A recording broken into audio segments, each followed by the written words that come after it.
Hi, everybody. Quick look at my face. Haha. Okay, I've started, but I've got somebody at my door. That's downstairs. I'll be back in a second.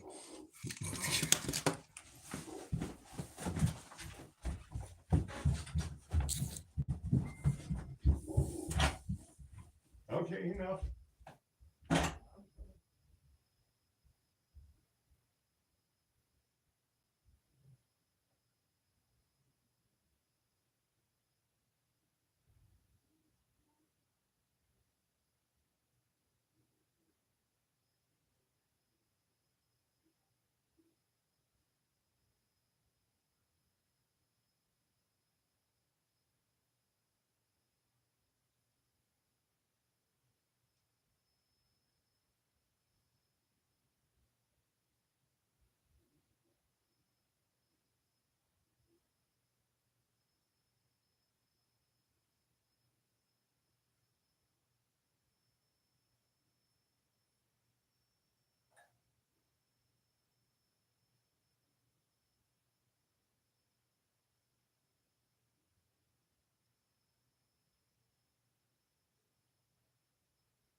Okay, everybody. Sorry for the dead silence and the blank screen. I made some jewelry for our local Santa's workshop for kids 14 and up, and they decided now was a good time to come and collect. Hello, Laura. Yep, you were the first one here. Hi, Angela. Hey, Mimi D. Hi, Enchantress.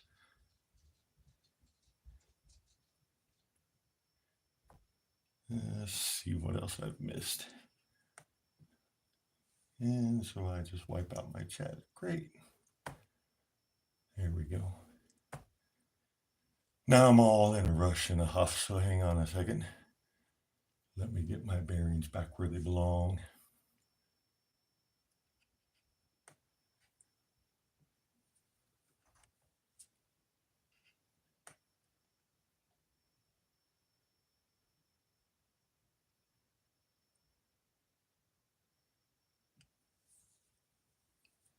Hi, Jewelry Row. Yep, I'm back. Nope, she wasn't there long. I had everything ready to go. And in a bag and already in little Christmas boxes. I found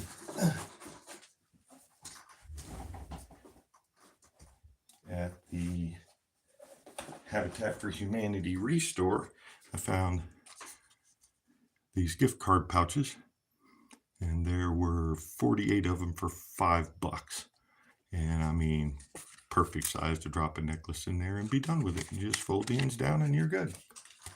So that part's taken care of. But yeah, I emailed them earlier today because I was home from work because I have a DOT physical tomorrow. And they're like, oh, well, distribution is tomorrow. We lost your contact information. I'm like, how do you lose my contact information when I emailed you? How do you lose an email unless you just delete it? Yeah, it was a good buy on the pouches. And the two ladies in there bought $60 worth of my jewelry, so it was an even better buy. How's everybody tonight?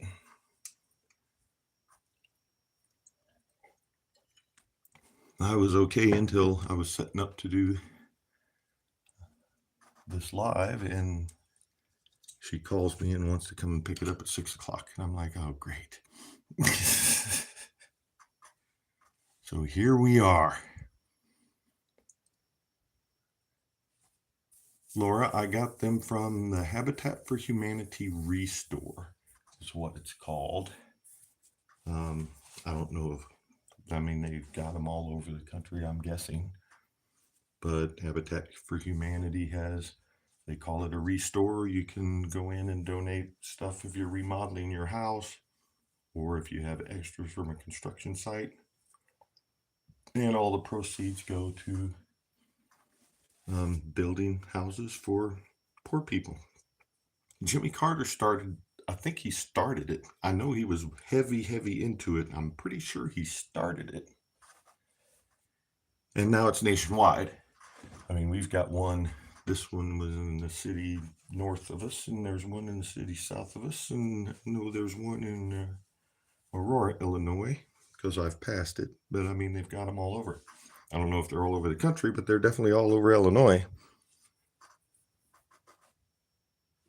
Yep, that's what it's called, Carly Stone. Usually it just says restore on it. You have 5 here in your city? Wow. Well, I'll tell you what. I've bought the stuff that I use for the backgrounds for my picture, for my photos, the stones and everything. I bought those in the tile department up there. The fireplace screen that I use in my setup, I bought at the Restore. I don't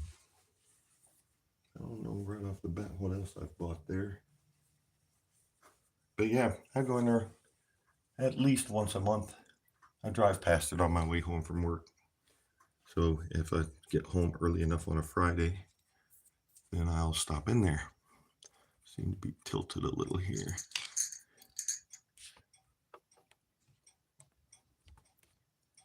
That looks more even.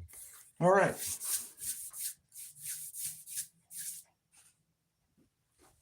So, it's lovely to see you all here.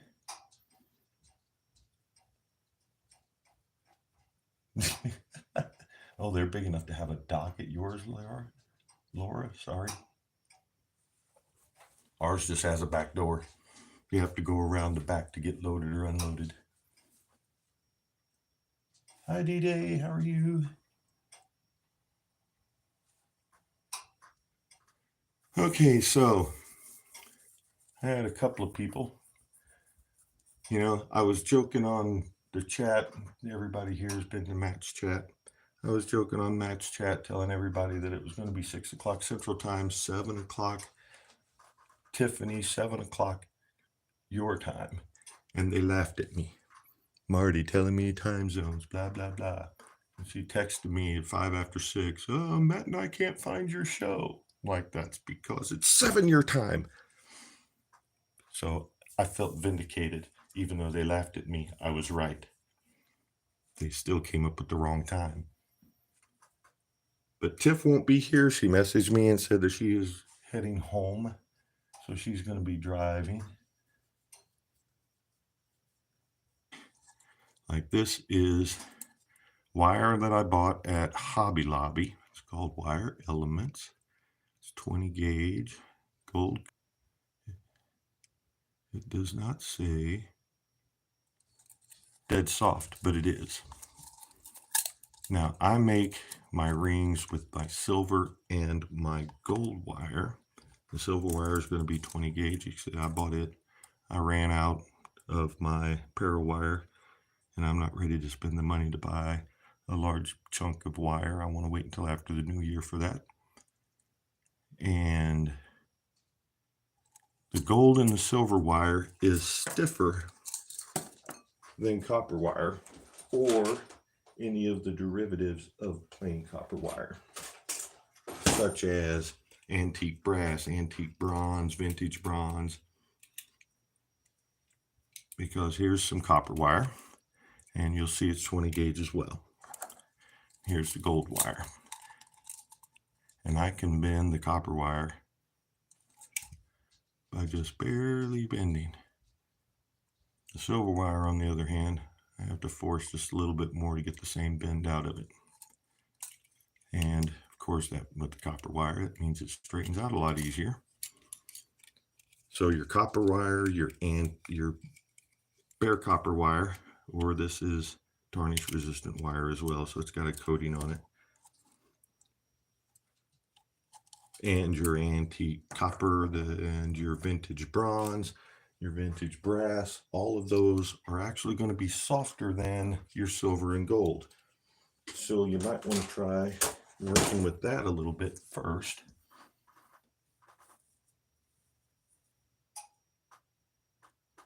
I don't know what Google Fiber is.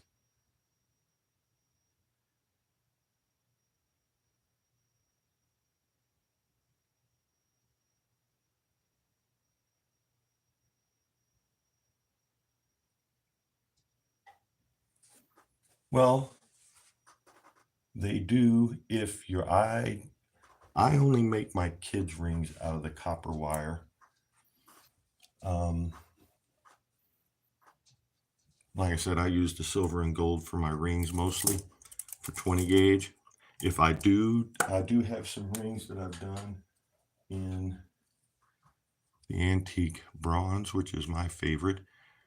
It's absolutely beautiful. But if I use the antique bronze or the copper, I go up to 20 gauge, or I mean 18. I go up to 18 gauge for them just because they are a little bit weaker. So I do not use 20 gauge when I do copper and vintage bronze because they bend so much easier. The 18 gauge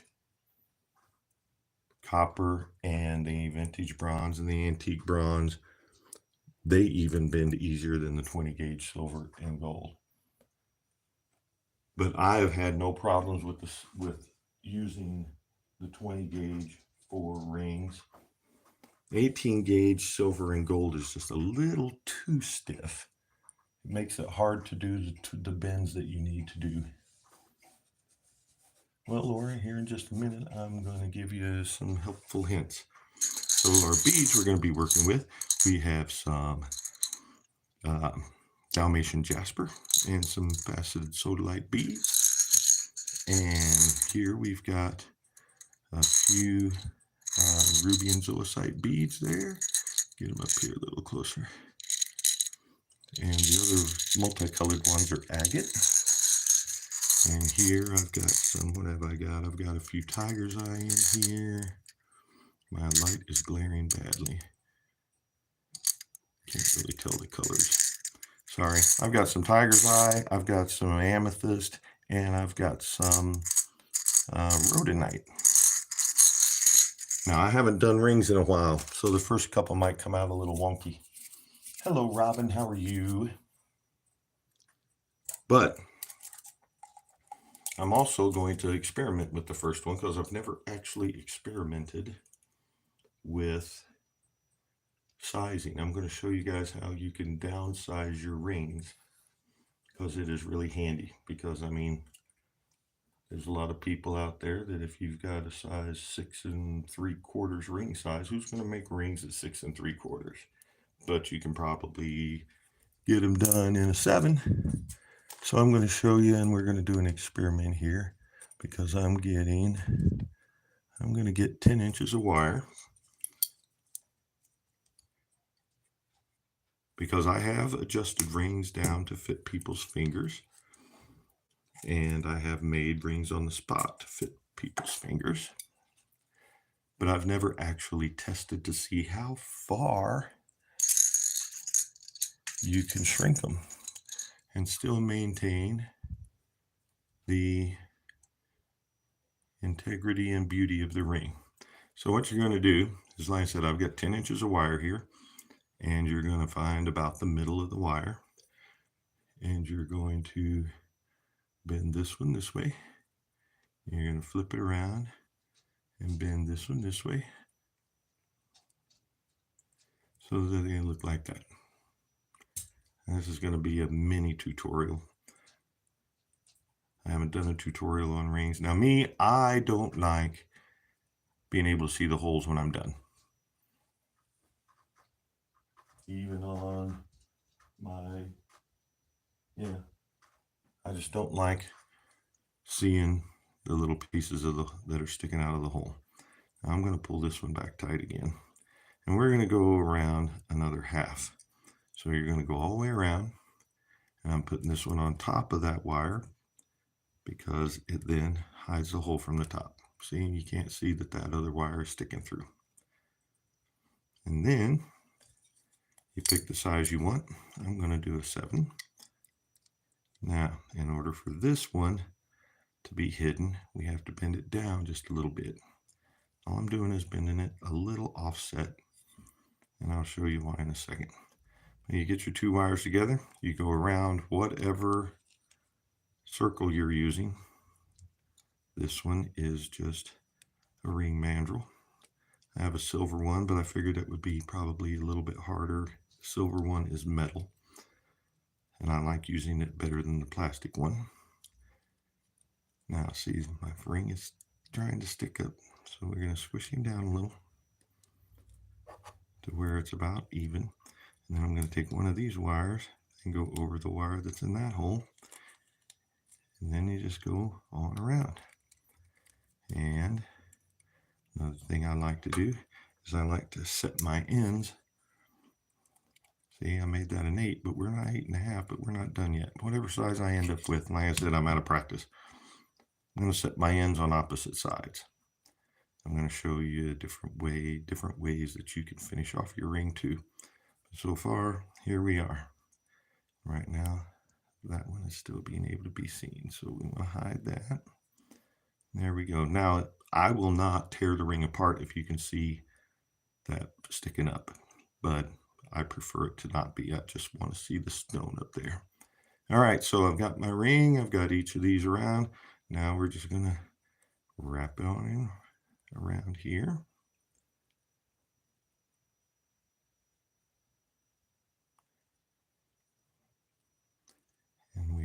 to just go all the way around and down.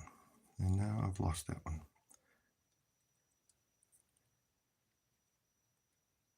I use my nails a lot. Probably not a good idea, but I don't have big fat long nails. Probably shouldn't have said fat, but the big long nails, I don't do the big long nails, so you ladies probably don't want to do that. So we're going to wrap this one around, and I'm still coming apart. Might just have a funky ring when we're done, and we're going to let it point straight down. Like I said, I want to play with this one anyway, so yeah, that one's going to be annoying to me.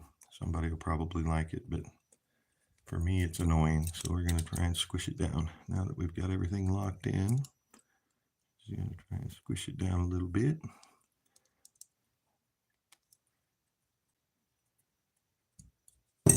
All right, so now at this point, all you're wanting to do is get it in here.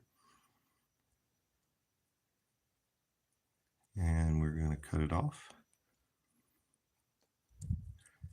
Yes, nails are tools too, and they can be weapons.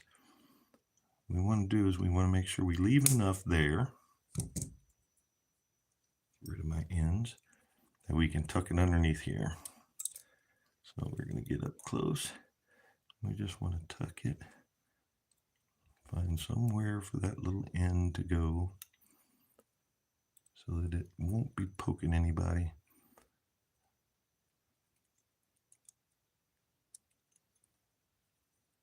Make sure it's not going to poke anybody. Make sure it's not going to come out of where you hit it. And we're just going to do the same thing over here. See, that one's going to be a problem. I got a way I can maybe fix that. Watch this. That wire keeps wanting to pop up. So instead of going above this, we're going to pull it out, straighten it out just a bit, and we're going to go under this wire instead of over it like we did at the beginning. Then we just want to make sure that this wire goes back over that one so that we don't see it. I'm making this look a lot harder than it actually is. Give her a little pull. Doesn't want to pull.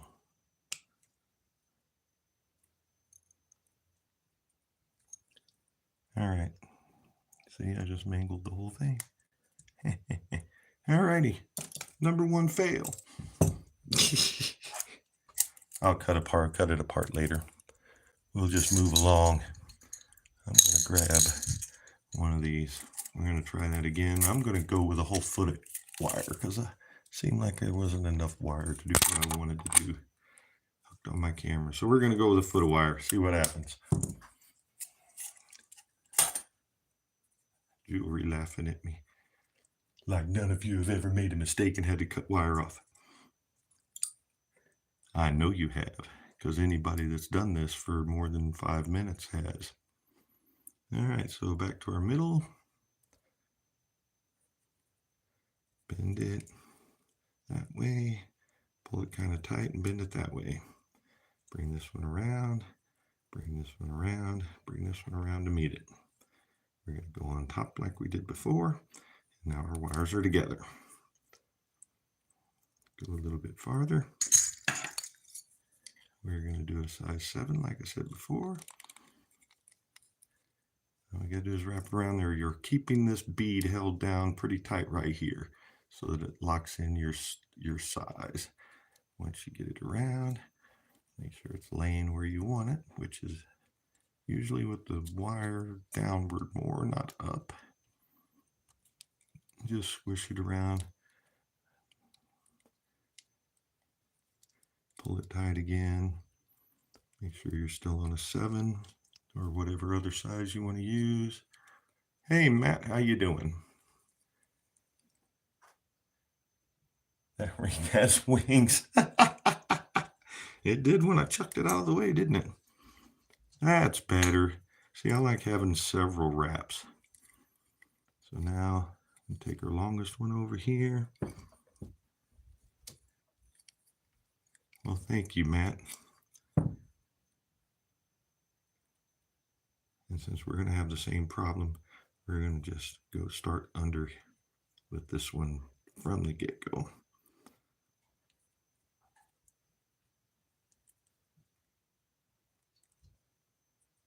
Just wrap it around a couple times to lock in your wires.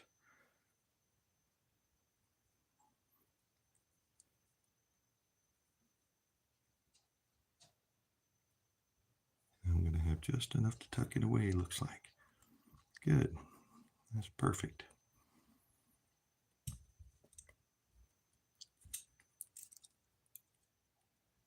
Because I'm not using my Marine Corps voice. I'm using my normal voice, and I know I've got my headset on, so I know I don't need to be talking very loud. So this one, so if you saw, I just tucked it away. So now your finger isn't ever going to feel it.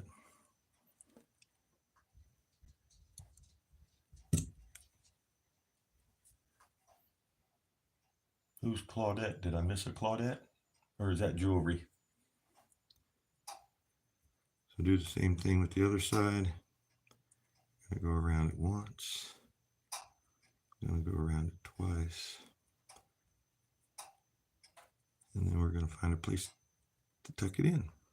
I think there's a little too much there.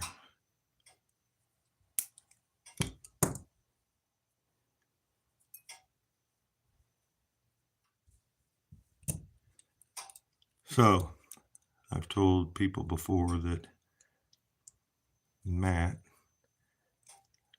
taught me about 80% of everything that I know when it comes to wire wrapping, except for rings. He taught me about 95% of what I know to do rings. I may have cut that too short, but we'll find some place to tuck it. Because, I mean, it doesn't have to be pretty. Nobody sees that one. So there we go. There's our ring. That is the most basic design that I do. I'll show you some of the less basic ones in a moment. But first, let's see what size we wound up with here.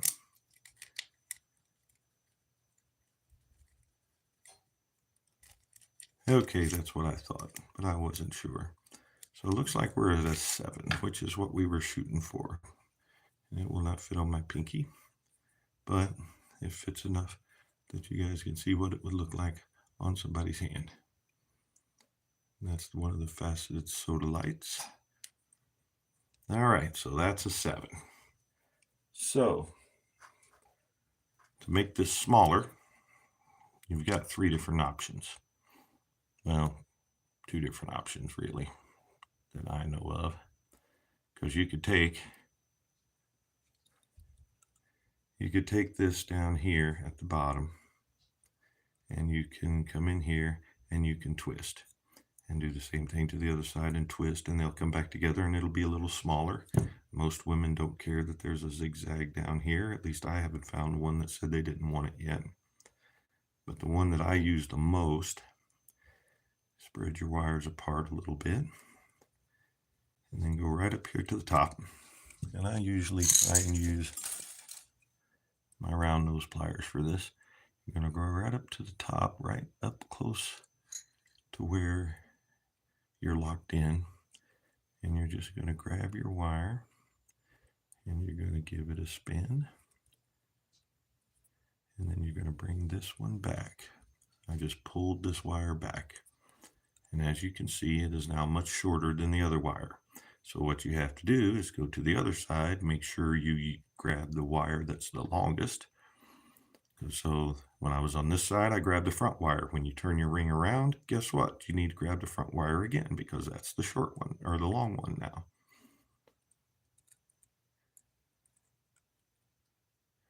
Get it up there tight, bend it over, push it back. Now I've got this one. This one's pretty flat.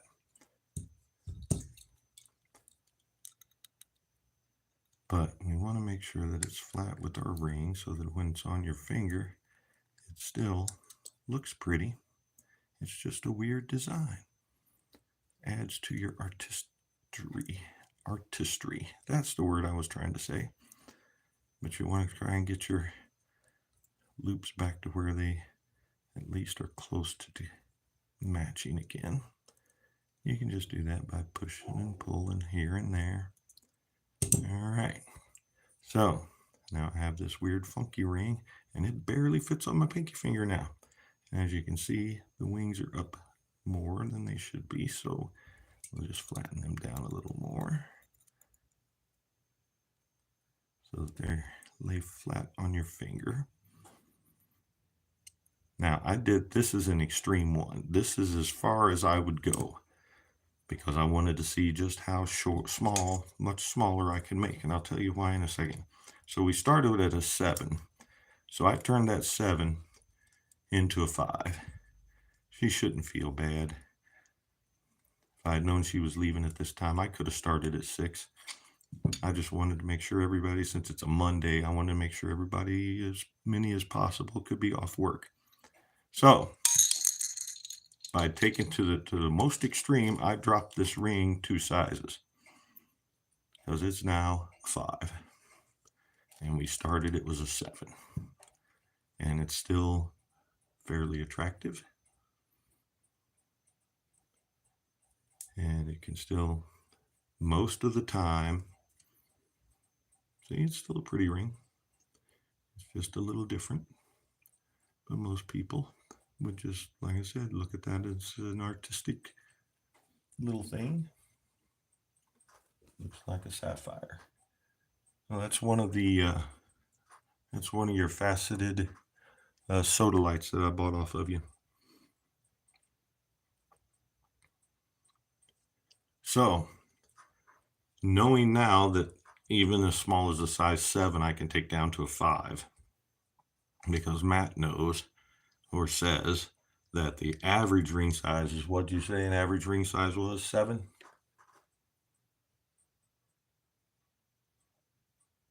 Oh, hi, Debbie. Oh, I just answered your question without even seeing that you had a question.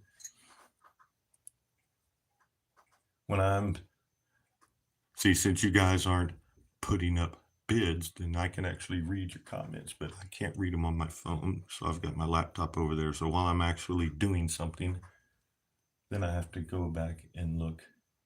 Where did you see Christina, Carly Stone? I don't see Christina. But anyway, Debbie, this was that was a faceted sodalite. If you hammered the band part, it would indeed strengthen the wire. That is a fact. But as you can see, I mean, it's pretty sturdy. But see, that's another thing. If you hammer the band at size 7, you are not going to be able to make it smaller. Because if you try and bend it after you've hammered it and made it hard, it will probably break. That would be my guess. I've never hammered my wire, but I know that if you hammer it, it makes it harder. It hardens the wire.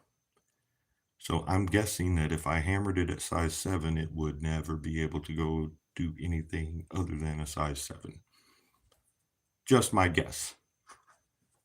Now, what I was saying is the reason I did that little experiment, because now that's a 5. I normally wouldn't make a 5. I've got a couple over there, but I normally wouldn't make a 5. Because not too many people have fingers that small. Most of the people that have fingers that small don't have the money to buy a ring. But it doesn't want to stand up at all.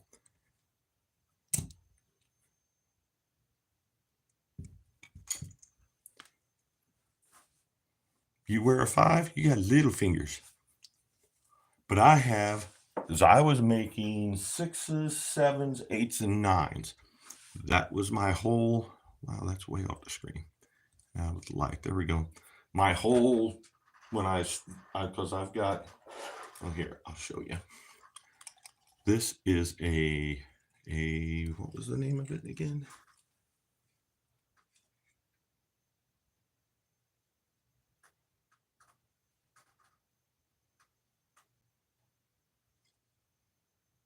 I don't remember the name of it. It's a brand name, but this is a lipstick holder. I bought it at Goodwill for like $1.75. And my little foam pieces in here that I just cut to fit into the little hole. See, it's a lipstick holder. I cut my little squares. This is the foam that you buy to put around your window air conditioner.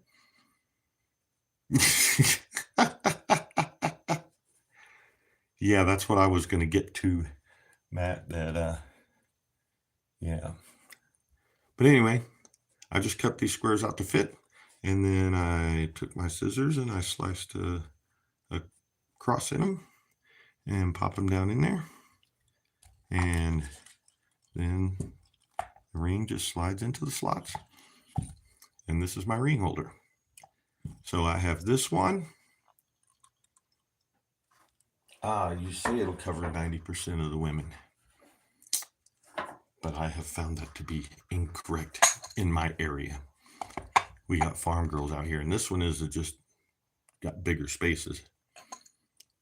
And I don't know what it is. It's just some kind of plastic box that had spaces. And I've made it a ring holder too, because I have, and this is their words, not mine. I have women come up and look at the rings and go, "Oh, you don't have any that fit me. I have fat fingers."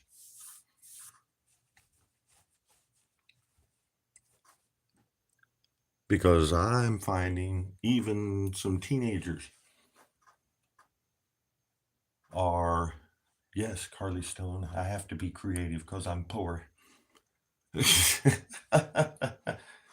Plus, part of my when I started this, I decided that I would try and repurpose anything that I could instead of buying all new stuff.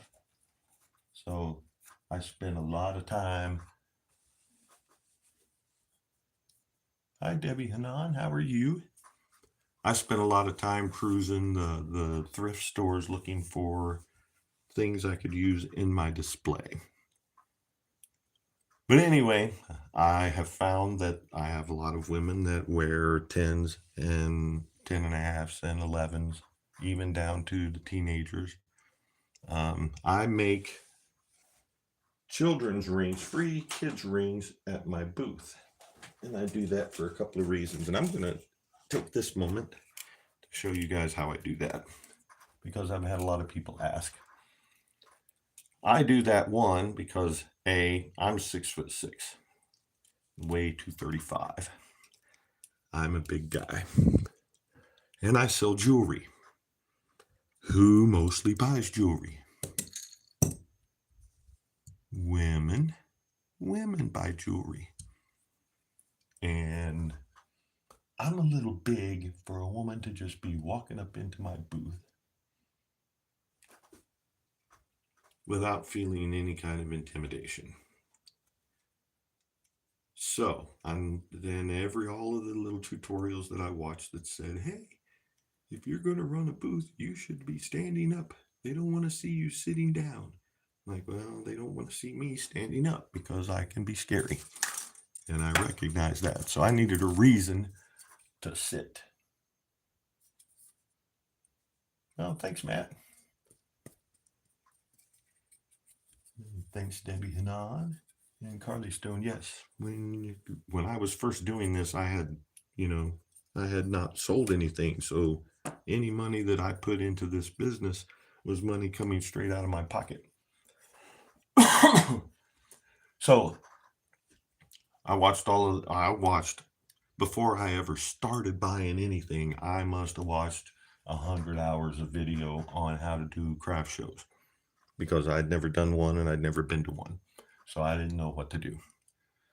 But I found this 3-part one from a guy that did woodworking. And he said he brought his bandsaw with him, and put it in the back of the tent. And he's like, nobody actually ever saw it. So then the next time he put it out front, and somebody walked up and said, hey, I want one of these puzzles, but I want it smaller for my kid. Can you make it? And he's like, well, yeah, I can make it. And he said, I happen to have electricity. He's like, so he just fired up his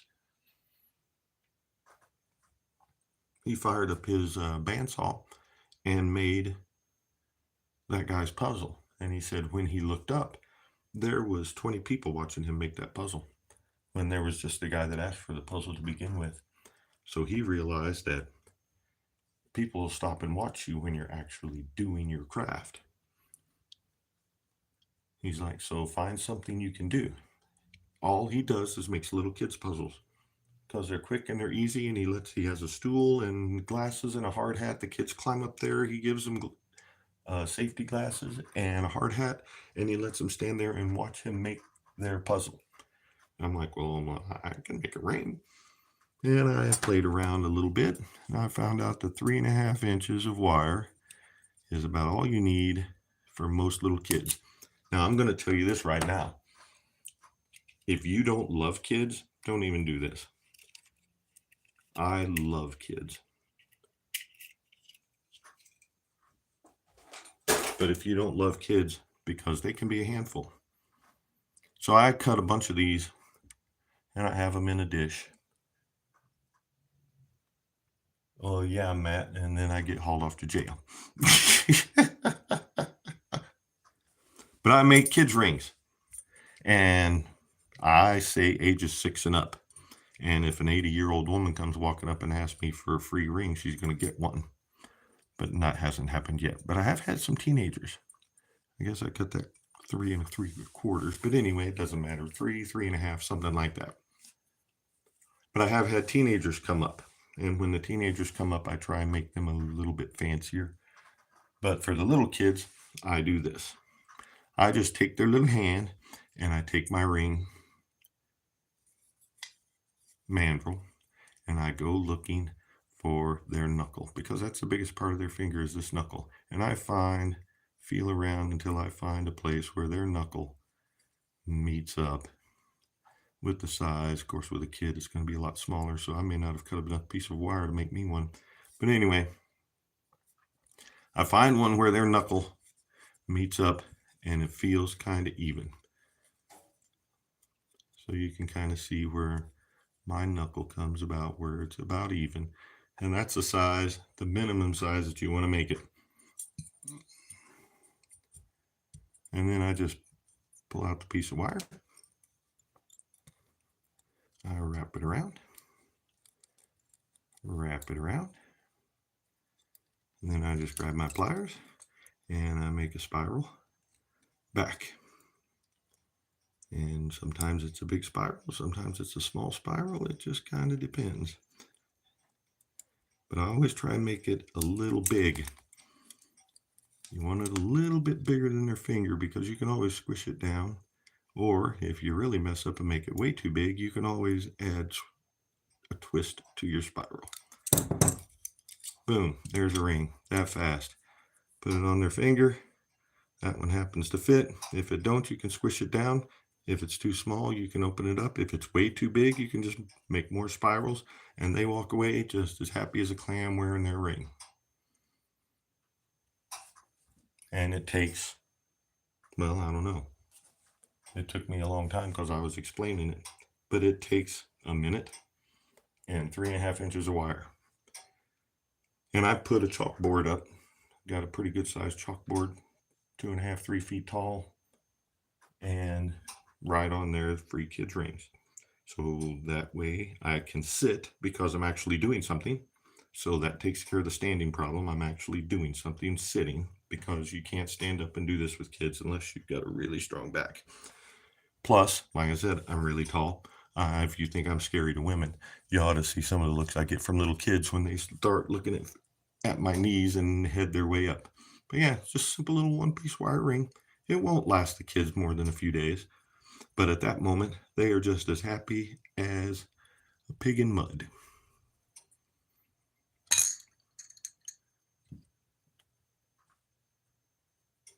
I've had one. I've had little girls go, "Oh, I love it. I'm never taking it off."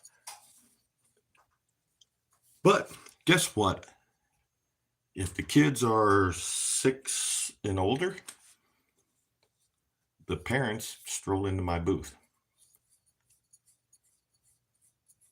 and maybe buy something that's actually expensive. Because this cost me what, 10 cents? 15 maybe? That's it. Took me a minute and a half. I have actual interaction with the most precious people that these adults have in their lives, and the kids are happy. And if the kids are happy, mom and dad, grandma and grandpa are happy. I have had parents open their wallet up and hand me $5 bills, $2 or $3, just because I made 2 of their kids one of these rings, and just give me a tip.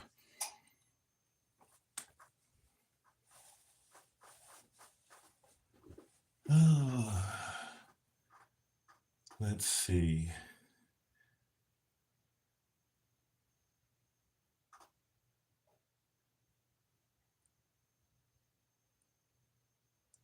Is there much of a delay between people typing comments and you reading them when you're live? Well, that depends, because if there's a flurry of bidding going on, or if you're putting new stones down, you aren't paying any attention to what anybody's saying anyway. So we don't know if there's an actual lag, because you don't sit and read the chat like I'm doing right now. Like, hi D-Day. Debbie Hanan just said hi D-Day. Boom. I don't know how fast she typed it, but it just popped up on the bottom of my screen, because I'm actually looking at the screen now. Boom. Laura Newby just said, I still have a ring her father gave her. Like I said, I don't know how fast they're typing.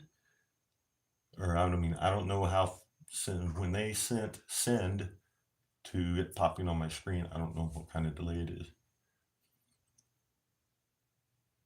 Well, that's another thing, Enchantress. Like I said, I'm making the kids happy. The parents generally look in my booth to see what I've got. Some don't, but most do.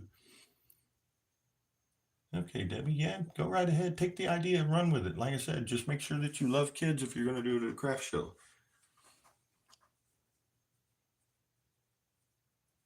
Okay, well, Carly Stone, I acknowledged it just as it popped up. Like yours popped up like 2 seconds ago. So, yeah, I don't know what kind of lag is between the chat and me, but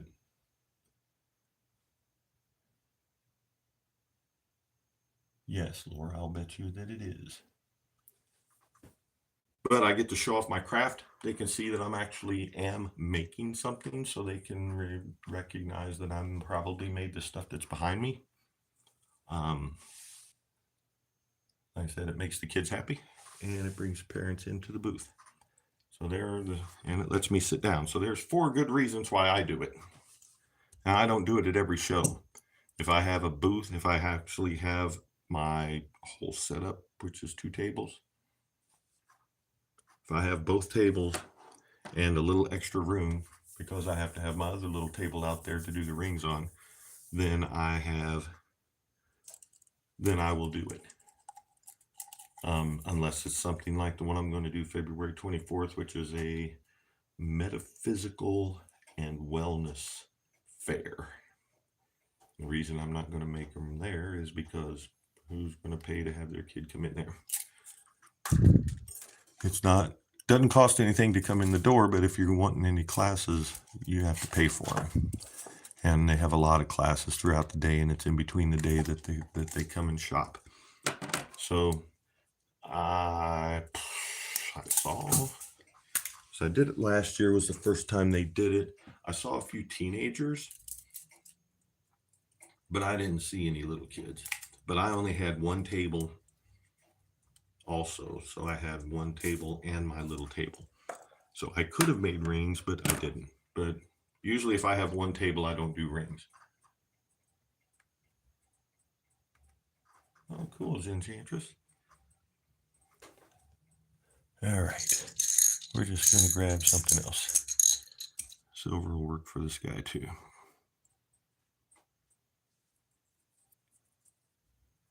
Run it to the middle. Bend there.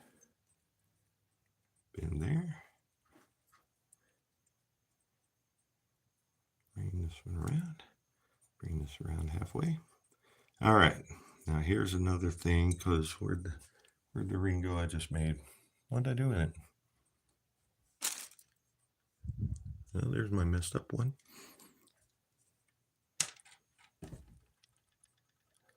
What did I do with the blue one? My table ain't that big. Well, sheesh.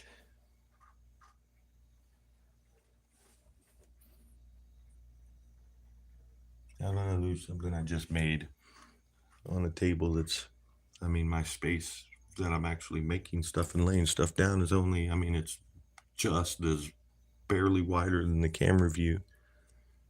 And it goes up to the wall, but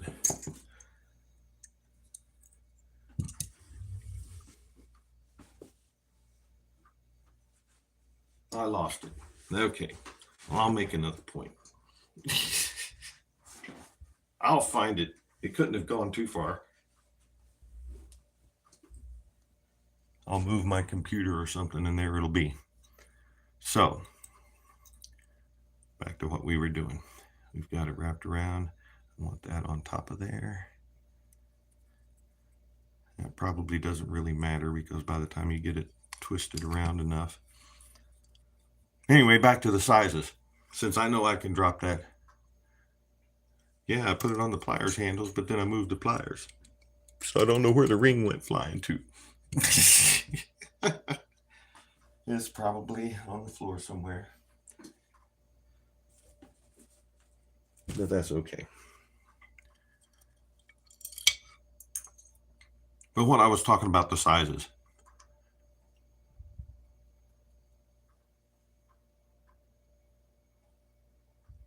Since I can drop these 2-hole sizes, it looks a little crazy when it's dropped 2 sizes, but I know I can drop it at least 1 size.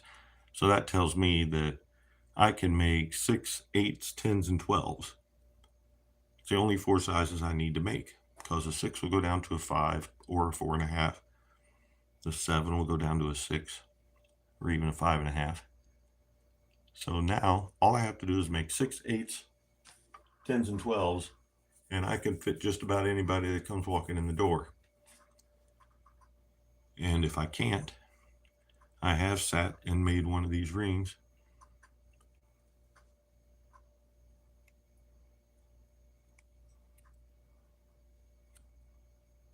All right, Matt, you have a good night. Thanks for dropping by. So yeah, if I make 6, 8s, 10s, and 12s, then I can shrink them down to whatever size anybody needs. So I only have to make 4 sizes of rings, and I have a full-size table, because I mean those 2 ring holders that I showed you. Hi, D-Day.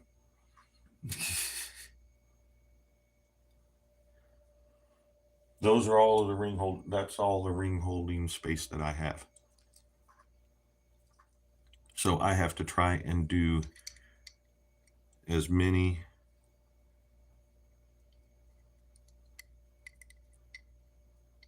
I have to be able to have a big enough variety and sizes to match as many people as possible, because I don't have a whole lot of room. Oops. So it's important to me that I can do 6, 8s, 10s, and 12s, because now I only have to make 4 sizes of each bead, and I'll have a size that anybody can fit into, or I can make them fit into it. Now see there, my bead popped up on me. So you just gotta roll it back over so that it's laying back where it needs to be. Just gotta fight the wire sometimes.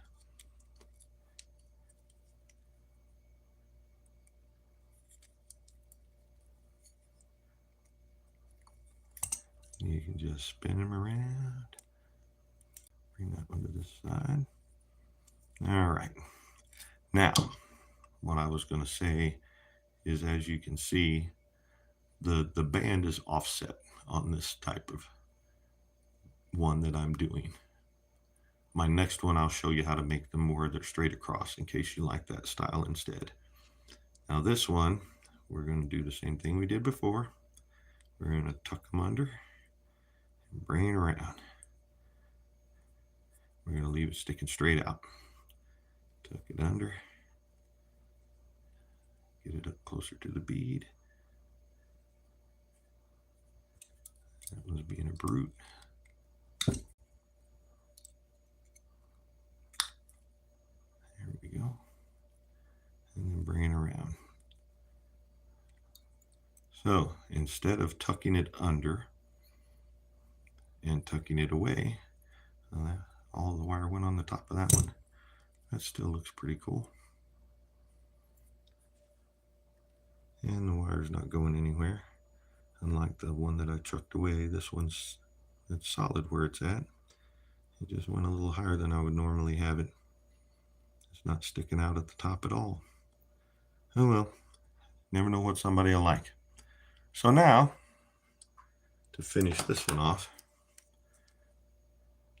we want about 1/2 inch of wire.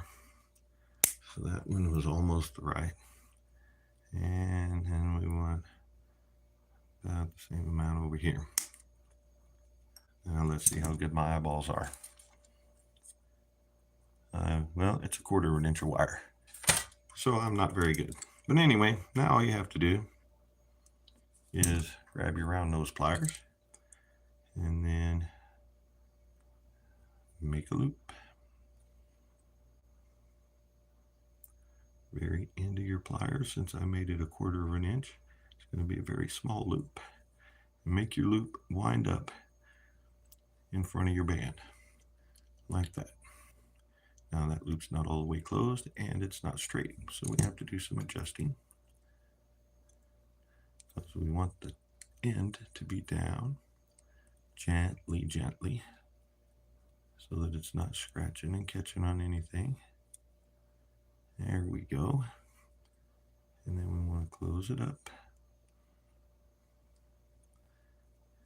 And then you want to do the same thing to the other side.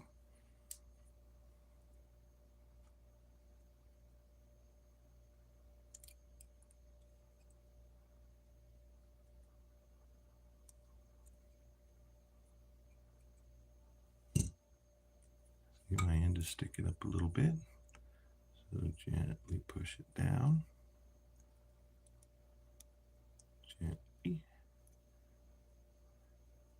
There we go. And that one's pretty much closed up. So now I got a ring with a couple of loops on each side as a little added decoration. That's what it looks like from the sides. So there we go. And it was just that quick. Ring made and done. Let's do a tiger's eye one next. I've only had, women like tiger's eye too, but the only rings I've ever sold to men were tiger's eye.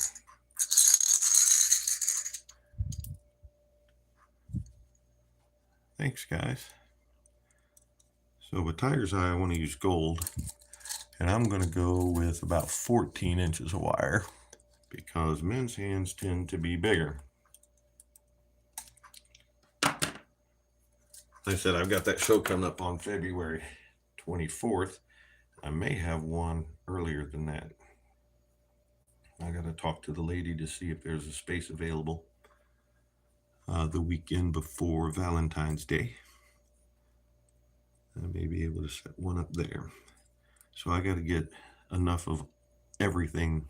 I generally spend 90% of my creative time making pendants because that is what I love to do. I like making rings, and I like making, kind of like making bracelets. I like making keychains. I do not like making earrings.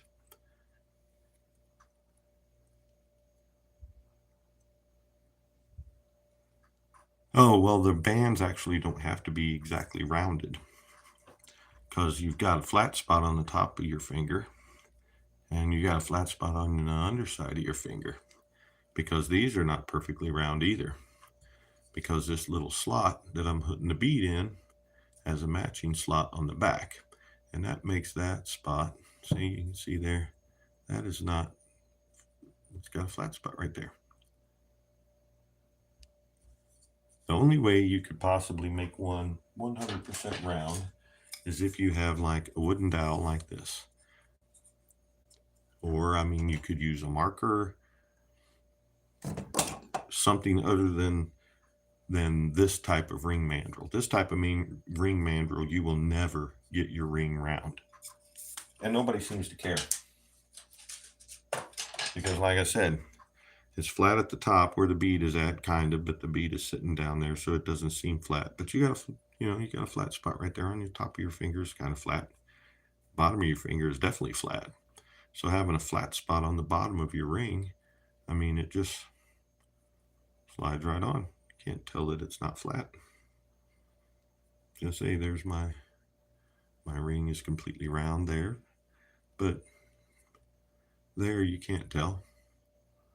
And besides, everybody's looking at the beauty on top.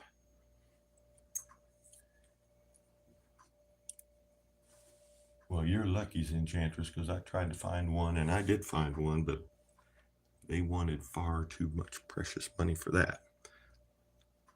I'm going to start putting the rings in where I got the beads from. Don't lose them. Millimeter, but let me check.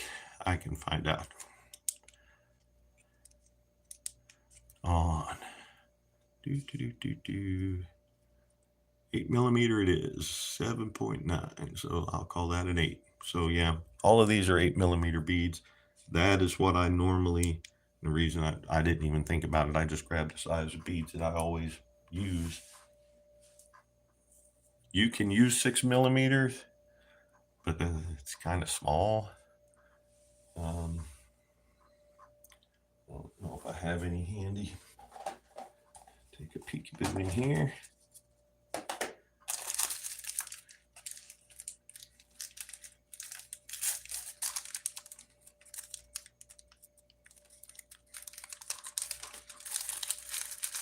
All right.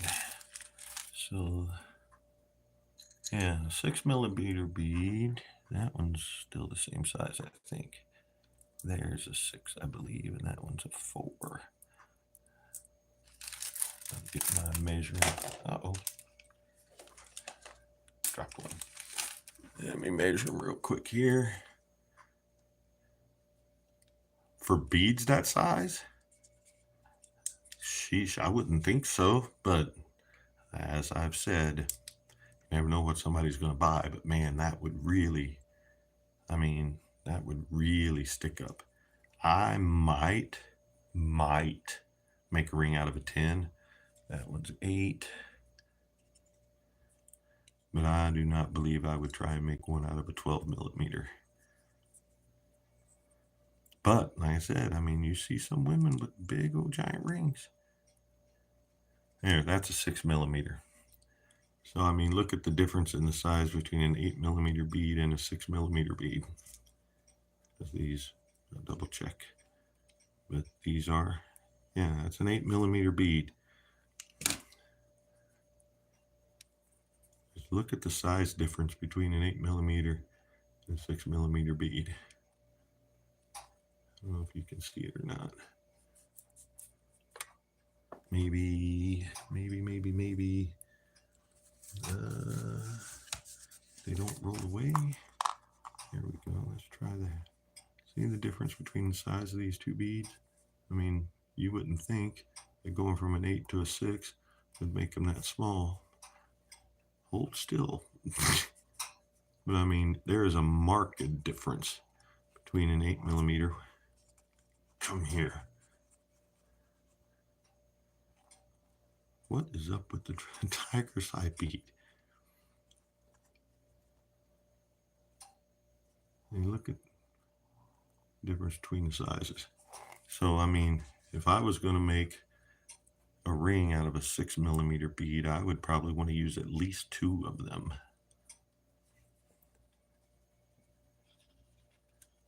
But I mean, and take that with the, there's a 10 millimeter, I think. Ooh.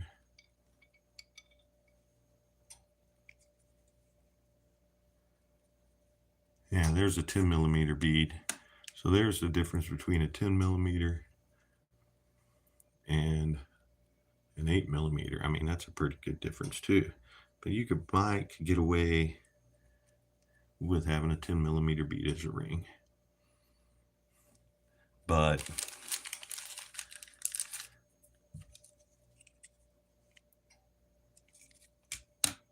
there's the difference between a 10 and a 12.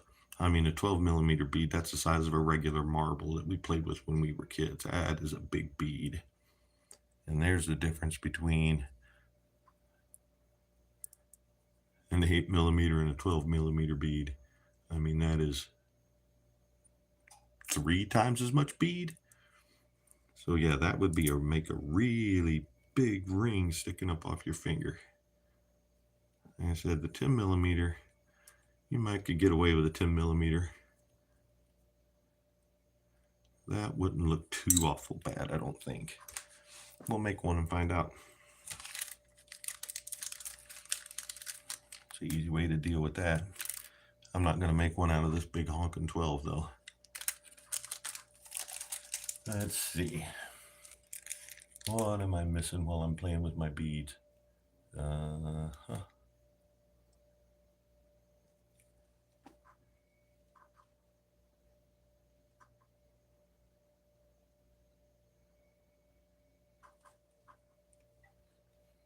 Oh, I'll probably be on another hour.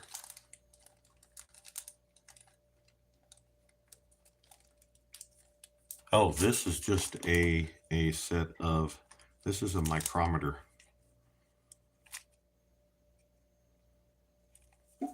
You can get one at Walmart for like 14 bucks. Electric digital caliper is what they're actually calling it. And I mean, it's not just for measuring beads, it's for measuring anything you want. Because here you got inside, up here you got, I mean, here you got outside. Up here you can measure inside holes, like pieces of pipe or whatever. Yes, as far as hammering goes, well, Angela, sometimes people are hammering it to flatten as well. Because and it looks pretty cool. I've seen some jewelry made with the wire hammered flat. Actually, I think I saw a piece that Mimi D made where she actually, oh, I broke my container. Most of my containers, most of my bead containers and jewelry holding containers, almost all of them I bought at secondhand stores. I've got 1, 2, I've got 3 or 4 tackle boxes that I bought brand new, because when I went into the craft area and found that I wanted to buy one of those, you know, one of those trays. I don't know what I'm talking about. One of those plastic dividable trays like that, you know.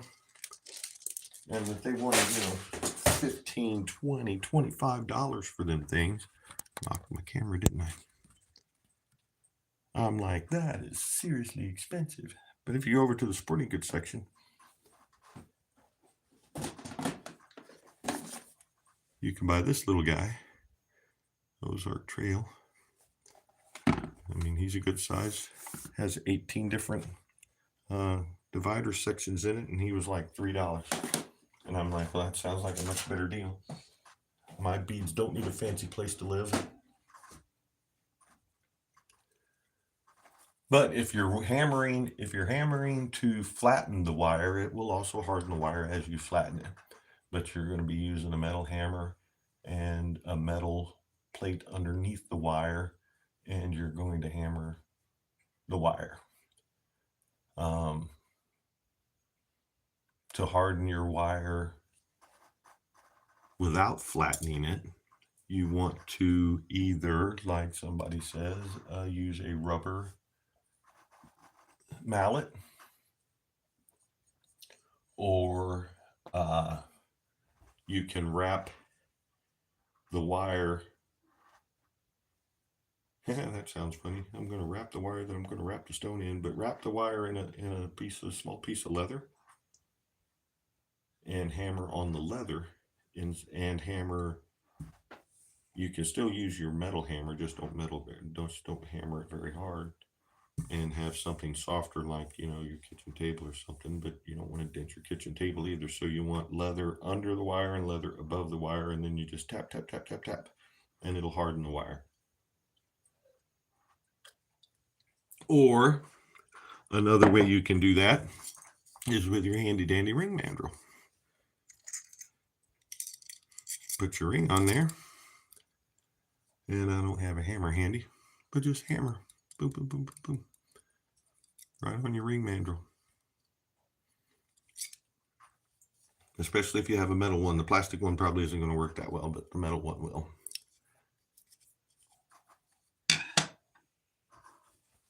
But like I said, that's just from what I've seen watching tutorials and such, because I've never hammered my wire. I like speed. If I can make it pretty and I can make it kind of quick and easy, then I'll do that. Yes, it looks cool, but it takes more time. That's like my son's trying to get me into. He's like, okay, well, your jewelry looks great, but this guy over here, he sells his pieces for $300 a piece. You're selling your rings for between $10 and $15, and he's selling his for $200 and $300. I'm like, yeah, and how many days does it take him to make that $300 ring? Oh, he'll work on it for a couple of weeks. I'm like, I don't have that kind of patience. And besides that, he's a wire weaver, not a wire wrapper. So yeah, his rings are absolutely gorgeous, and they're worth every penny. I have quickly discovered that I do not have the patience. Excuse me a second. I do not have the patience to wire weave. And I am not gentle enough to wire weave, because I am always, thank you, jewelry, because I am always bending my main wires. Now, back to what we were saying before, where my ring, the band is offset. I got this one is way up here, and this one comes in down here. I don't mind that. I kind of like it. It's kind of cool. So I never bothered changing, but I know how to change. When you got your wire wrapped around your bead, this would be where I would normally start to get that style of ring. All you have to do is bend your wire, and you can use your pliers to do that if you want. Oops, not those pliers. Grab a hold of it here and just bend it to where it's sticking out at a 90-degree angle. Is that right? 90 degrees? Yeah, at a 90-degree angle. And then make your ring the same way you would normally make it. Now let's see. That was a 6. And guys who have bigger fingers usually will do a 10. Now when you bring it around, making sure that your bead is laying down where it's supposed to. Just bring it around like you normally would.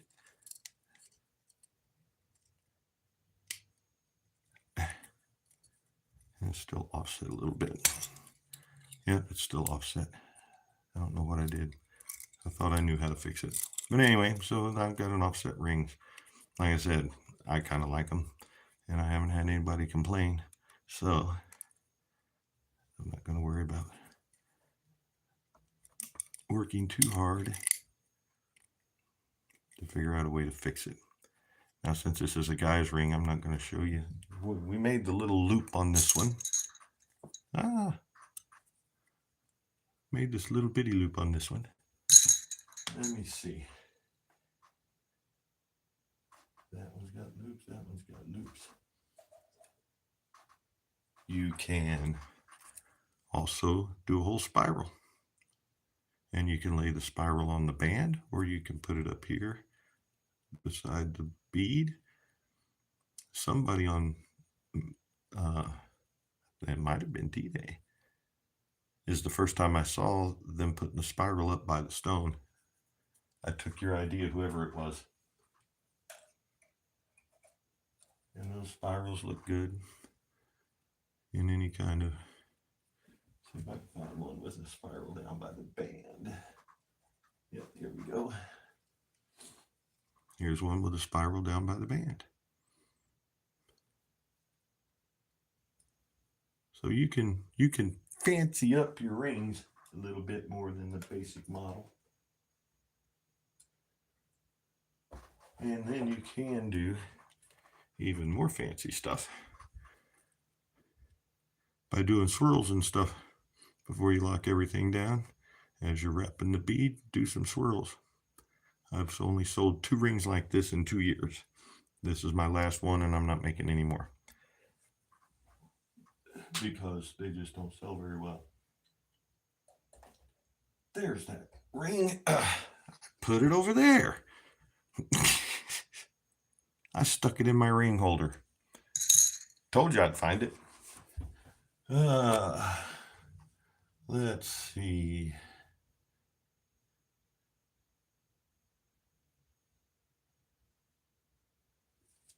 Okay. Am I boring anybody?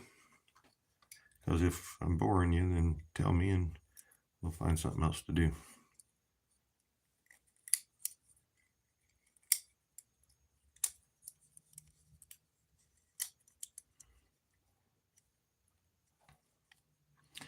Don't like that. It's not long enough.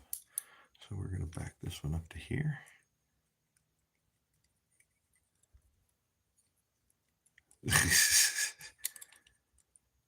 Well, now, I don't know. Let's see. I bet you I got some stuff we could bid on. I don't know how we'd pay. I'd have to do it through my PayPal. You all watched us put it there, but none of you told me that's where it was at when I said I couldn't find it, huh? Thanks, everybody.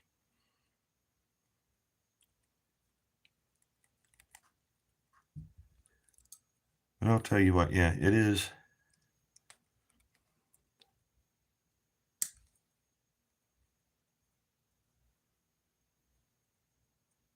It's not quite as soothing to me as it would be for you guys, because I'm the one that's supposed to be quote unquote entertaining you.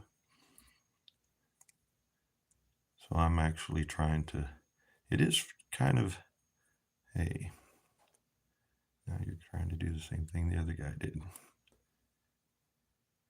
It is kind of frustrating to try and keep up with the chat while you're trying to do something else. I will give Matt that.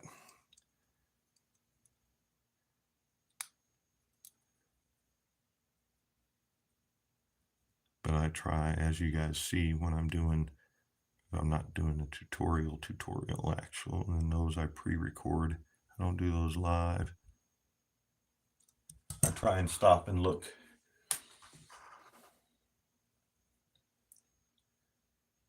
Nobody's really. My chat freeze, or am I not? What's going on? Because I saw some comments on my phone. There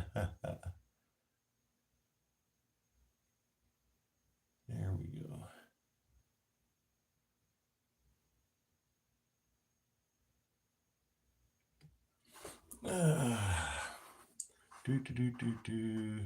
Best of a good one. Double spiral handle. Labor costs in wire weaving. Yeah, that takes forever and a day. We talked about wire weaving a while ago. I scrolled back to see what I missed, and I never scrolled down to see the new stuff. So, like I said, sometimes technology gets me.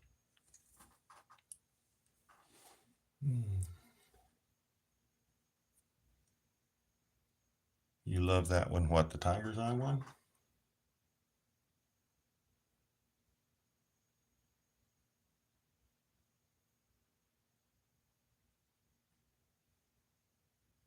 Oh, is the volcano finally erupting? Here we go. Where, Marty? I'm surprised it took it this long for the volcano to erupt.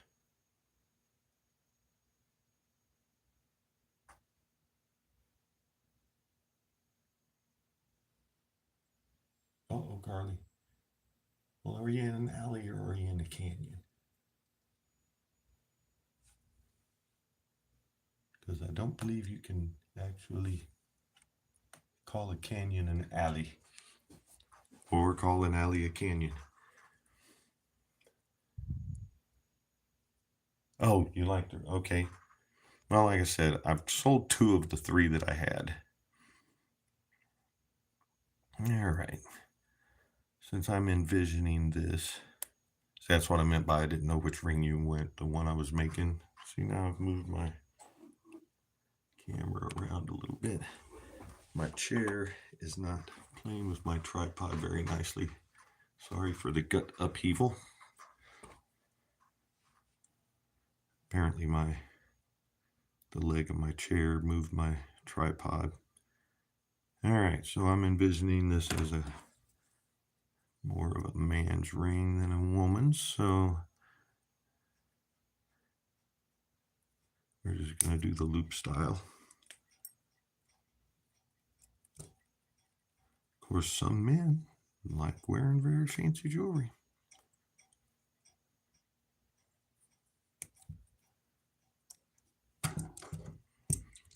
Who am I to judge? It's like I just sold an obsidian arrowhead to a lady who wants to wear it for herself.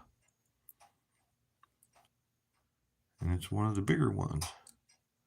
So, like I said, I do not gender my jewelry because you never know what somebody's going to want to wear. There's just no telling. The tastes are so varied and unique.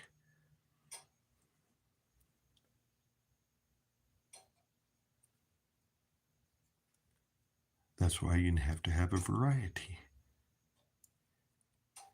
You'll starve if you're trying to sell nothing but arrowheads on your table, because there's only a certain group of arrowheads. There's only a certain group of arrowheads. There's only a certain group of people that will ever wear an arrowhead. And once they've bought enough of your arrowheads, there's that one. Then they are, pinky ring finger.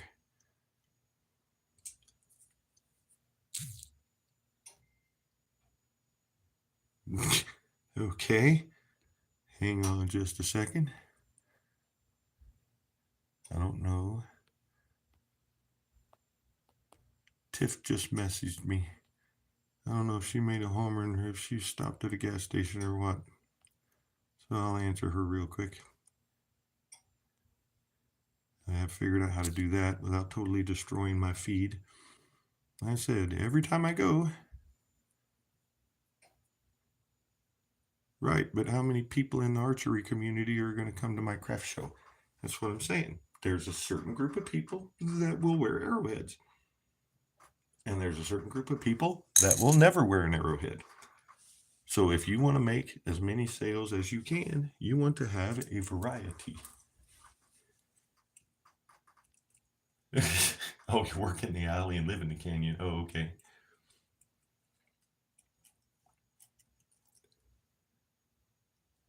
See a pair of moccasins you've made. Well, Angela, I posted a couple of pictures on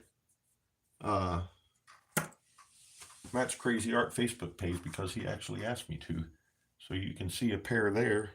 I'd have to go downstairs. Tiff, hi. I'd have to go downstairs, and if I do that, well, first of all, like the show started, I went downstairs and you guys were just left alone in the dead silence. But I also don't know if my headset would stay connected. So there would be that problem. All right, let's try out, who was it? Jewelry Row that asked about different size beads.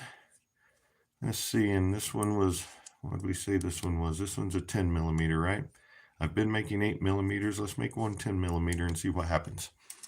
And it's purple. So we're going to do silver. You can do gold. You can do the antique brass. I don't know about copper. I haven't ever tried copper. The antique or the vintage bronze. That's what I meant to say. Now the bead's a little bigger, so you're going to have bigger spools. So I'm going to go with 15 inches of wire. That's another thing. The bigger your bead, the more wire you're going to use.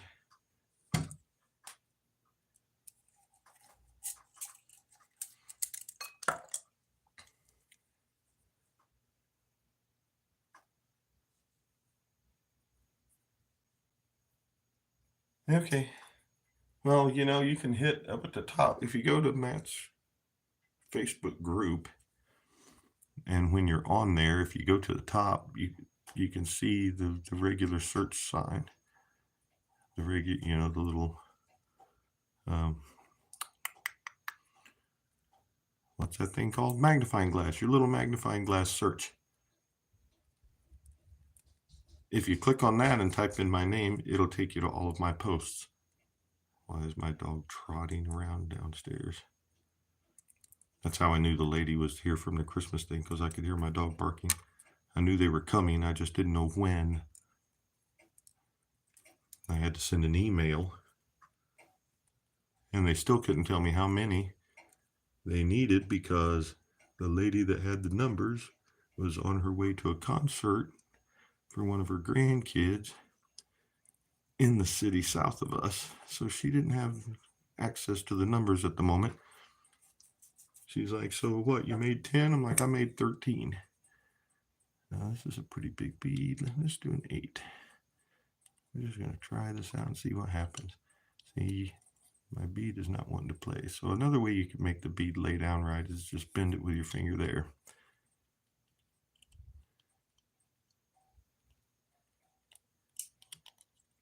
Ooh, 2 whole hours. Wow.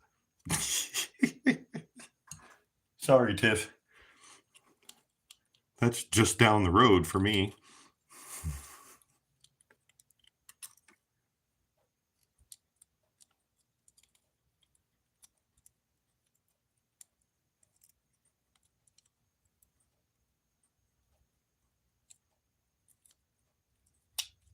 Yeah, I said that bothers me because I know it's not true. One of the rings I made that was all swirling like that silver one that you liked that I said didn't sell, I made it. It was a tiger's eye, and I made it with antique bronze or vintage bronze, whatever you want to call it. And it was a lady that bought it. So yeah, there was a tiger's eye ring. She really liked it. She came back and looked at it 2 or 3 times before she bought it, but she ended up buying it and wore it away. Even after I made it, I was like, man, that just looks too big. All right, so this big of a bead takes a lot of wire to wrap around it. And that top one, I don't like that at all. So we're going to spread it out before we go any farther. There we go. Keeps trying to get away from me. Hold still. All right, we're going to bring this one around. We're going to leave that one there.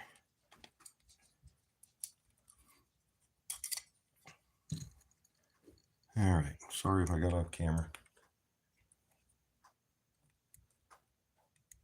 Thank you, Tiff.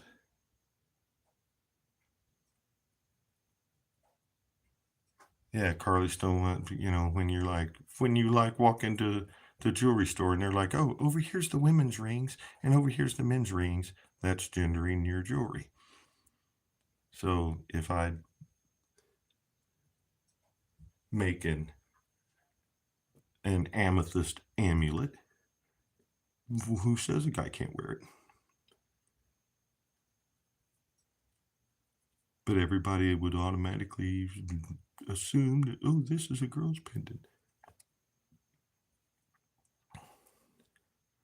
But that's why I make some of my arrowheads kind of fancy. If there's a girl that wants an arrowhead and she would rather have some frou-frou stuff on it, then she's got a choice to do that. Because I have one. And I'll tell you what, a good-sized opalite arrowhead, I got to get my arrowheads back out again because, don't tell Matt, I bought 20 arrowheads off of Amazon. 10 of them are, that is a big bead. 10 of them are obsidian and 10 of them are opalite.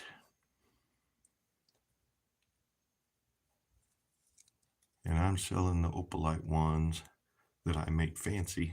I'm giving to my son and selling them for 25 bucks at his festivals. And I got all 20 of them for $22 or $24 off of Amazon. So as soon as I sold 2 of them, I had paid for all of them and was already in profit territory. And I have sold, I've made 6, I've sold 4. So I am in clear profit territory with that. I don't like how that turned out. Should have had more wire and wrapped it a little tighter. But once again, you never know what somebody will buy. This was an experiment anyway, and seeing what it looked like to have a 10mm bead as a ring. So if nobody buys it, I'll pop the ring. That's another thing. Those wire weavers, they make a $300 ring and spend 2 weeks making it. They ain't cutting the wire if it don't sell. They're just out of luck.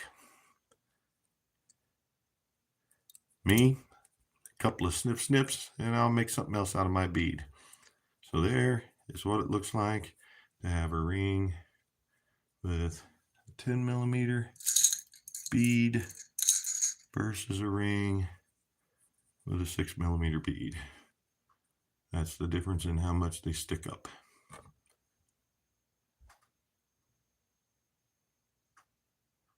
I have a, well, let me go back because I just saw New Jersey.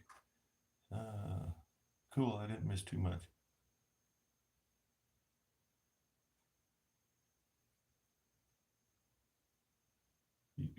Listen, who makes anything on a cassette tape anymore? That's what I want to know. Not whose cassette tape, who's recording on a cassette tape. Angela, I have a Facebook group called Marty's Moccasins and Things, and I have some things on sale there, and you can message me if there's something in particular that you would like to see, and I can see if I have it. I have almost everything. I have officially hit, I bought 255 sets from Matt from way back in auction days. So D-Day, did you see what I did with the, was it you that was asking? No, it was Jewelry Row. Is she still here? Jewelry Row, yep, you're here. There, I made a ring out of a 10mm bead. There's an 8mm bead, so there's the difference in what they look like on your hand. So you could get away with a 10mm bead. Need more wire, but it doesn't look horrible. Doesn't stick up too awful much more. So you could get away with 10. I wouldn't try 12, but you could get away with a 10, but I mean, it sticks way up. I'll throw a few dollars on it and see if somebody wants to buy it.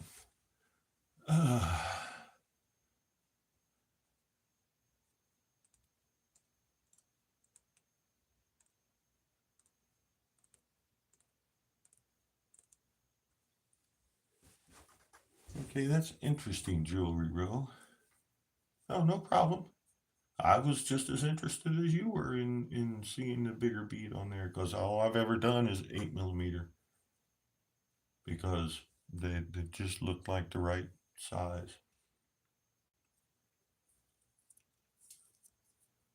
You are a line designer, but you can't just take a stone and design a wire wrap for it.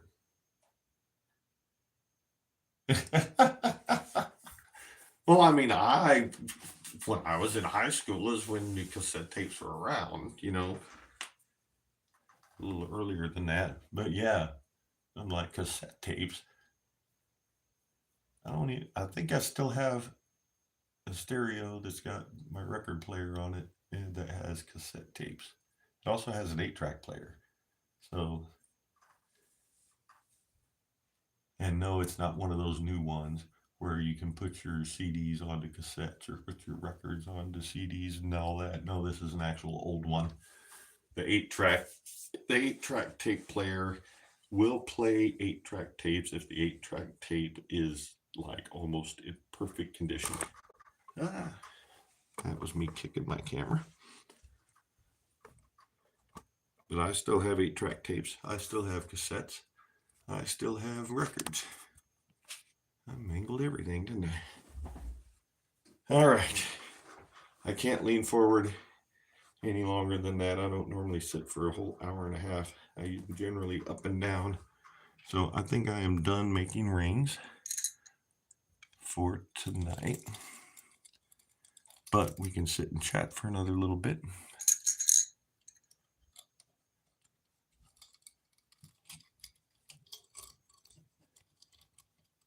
Oh, that's the littlest one. But I'm hoping I gave everybody the basic idea of how the rings work. And I was going to say, I needed to make a few rings, need to make a few more, but I'm not going to today. But I know Laura was having trouble with it. And I know that sometimes Matt moves a little fast in his videos. So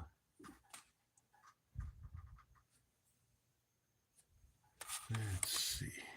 Let's do that. I'm gonna try YouTube's blow up Zoom. It's not working well. The Zoom is working fine, but my camera holder thingy is not working fine. Had it up on my pliers.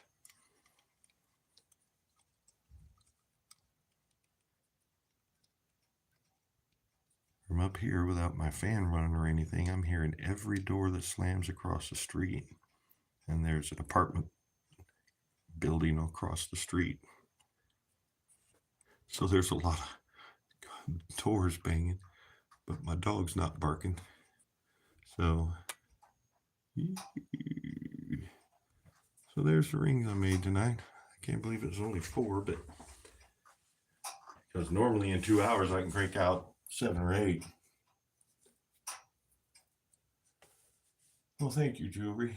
Like I said, I saw that guy was a woodworker, and he had been doing craft shows for so long that he did I don't know what you call it, a symposium. He did a 3-day class on how to set up. He started from here's all the stuff you need at a craft show to the setup and tricks and everything. And he was teaching like a class. There was like 10, 12 people sitting there, and then they posted it on YouTube. And I sat and watched it's almost 4 hours long. Each one's a little over an hour. And he's the one that gave me the idea of actually doing something. Excuse me. Time for a drink of coffee. I don't normally talk this long at a stretch of time.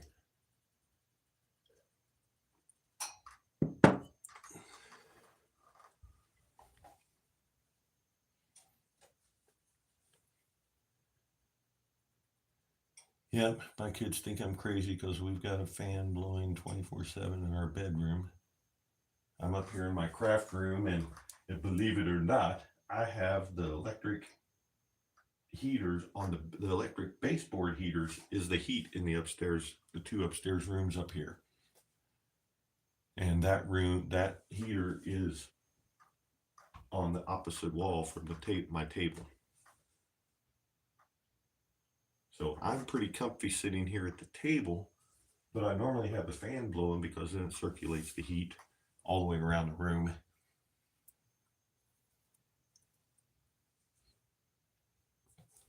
Well, that might be why Mango wants to take her loom to the craft fair, but I figured making rings, because I take my two bags that I take in my truck with me, I take them with me to my craft shows anyway, because that's where my tools and everything are. Because I need, my pliers to adjust my rings and everything. So I need my tools. And like I said, every now and then I'll make an actual bead ring like we just made for somebody who I don't have a size for. I let them pick the bead and the wire, and then I make them the ring right there because, it takes a minute to make the ring I make for the kids, but it only takes like 3 minutes to make the other one.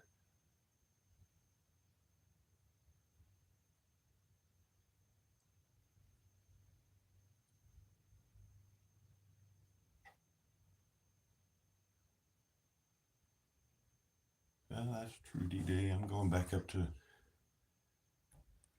things that I missed.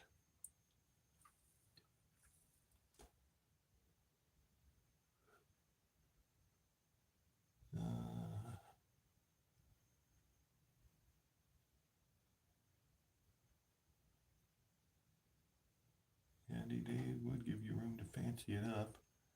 I'm trying to figure out what this you made. You made 1.5 one, and it melted on me because it set it too near the space heater. Was that a cassette?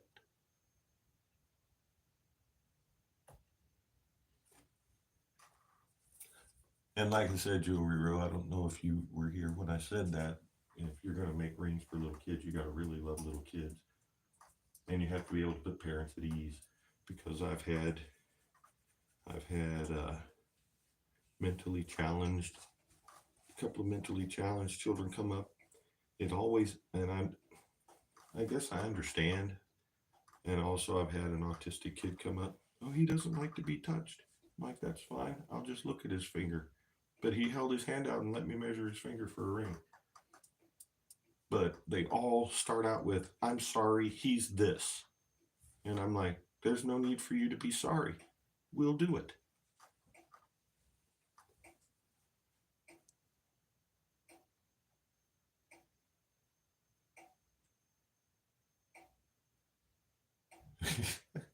Tiff and him sitting there. Thank you for saying they're pretty rings, Angela. Like I said, I'm going back and reading. When I talk, I look away from the screen because I'm trying to think of my thought, but I'll continue reading and then I'll be talking nonsense. I have not made the chokers yet. I have not made my wands yet.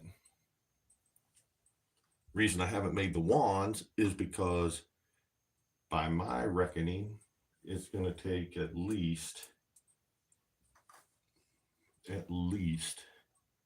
6 feet of wire. Because my wand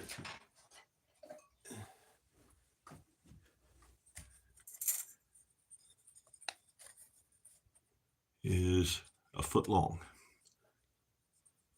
Where am I at? Yeah, my wand is a foot long. And I want the wire from one end. I'm not going to completely cover the wood in wire, but it's still going to take a significant amount of wire. And I'm low on wire, so I ain't spending 6 foot of it on an experiment that might fail. Uh-oh. I'm knocking stuff over.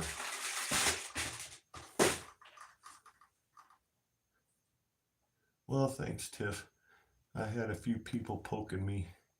They poked me long enough that I decided I would try it. And it seems I've had some very favorable comments. I've had a couple of interesting comments, but most of the comments are favorable. I had a comment before on one of my old videos. It was, I say old videos.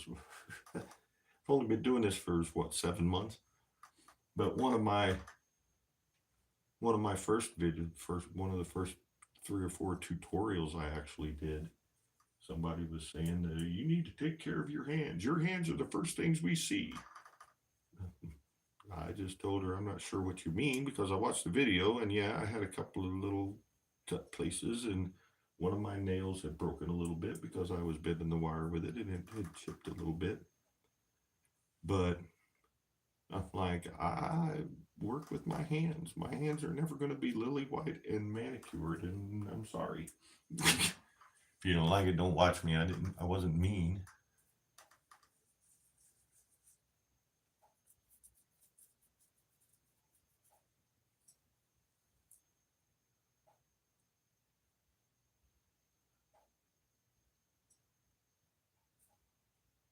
Okay, what's a sweet philosophy? I'm not sure what that means, but anyway, give me that answer. As far as what's going to be on my wands, some of those sticks that we've been buying from Matt's show, um, like the points, the amethyst points, and all those little sticks we've been buying. I'm going to stick those on the tip of the wand, and I'm considering trying to figure out a way to attach a bead to the rear end of the wand.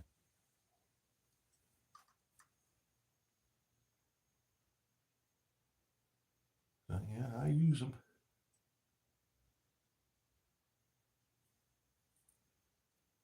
And like I said, I can't wait to see one of my wands either. Like I said, it's an experiment, because if you go on YouTube and type in how to make a wand, you get all kinds of stuff. The wire wrap wands, they're using like base wires of 10 millimeter, and or 10 gauge, and they're making the whole wand out of wire. And for a display piece, that would work, but I'm guessing I'm wanting to make one that somebody, can swoosh around and play with, because who's not going to want to play with them? So I need it to not bend or break easily. And like I said, I want to try and put a bead or a nugget or something on the tail end of it, and then put one of those points on the front end of it, and crisscross wire all the way down so that they're all connected, and so the wood doesn't come flying out. So we'll see what happens.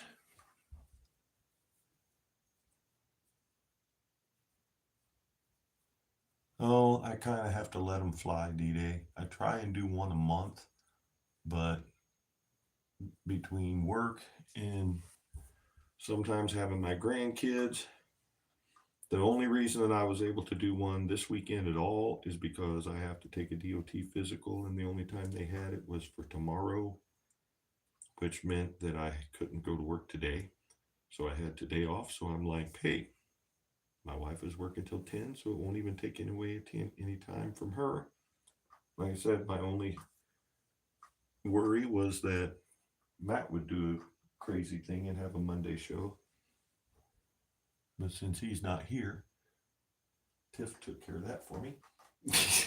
If you were watching at the end of last night's show, she put the kibosh on having a show tonight so that I could have mine.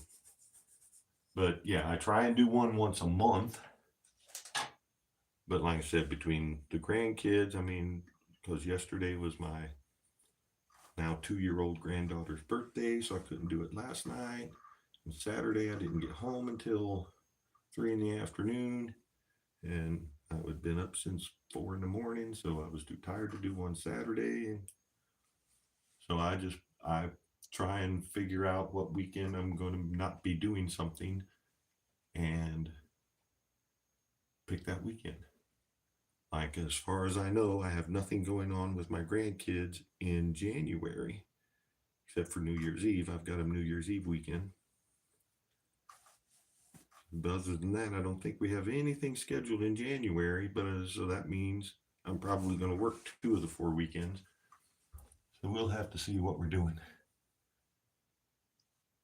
Oh, tomorrow my appointment's at 10:45, and then I got to stop and see about whether or not I'm can get a show in February, and then I have to go to work, so I'll be driving tomorrow night. And yeah, I know wands sell for thousands of dollars, but like I said, I wanted just some wood, wire, and stone. And these people that are on there, and they're making beautiful stuff, but they're using glue and they're using leather and they're using beads. And I'm willing to do, take an hour to make a wand, but I'm not willing to take a day. You know what I'm saying?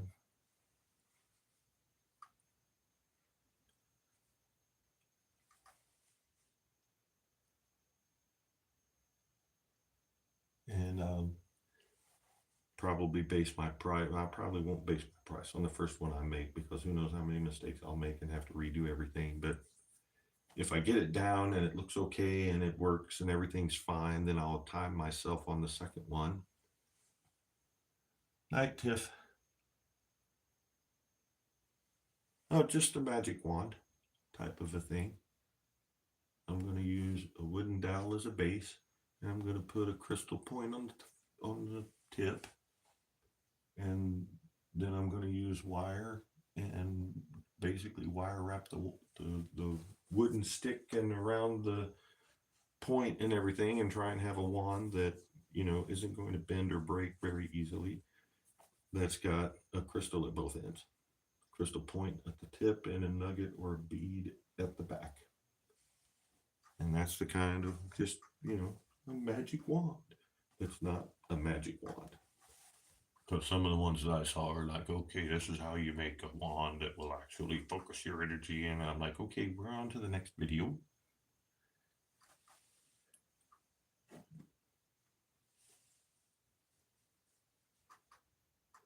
Thanks for coming, Laura, and I hope I did help.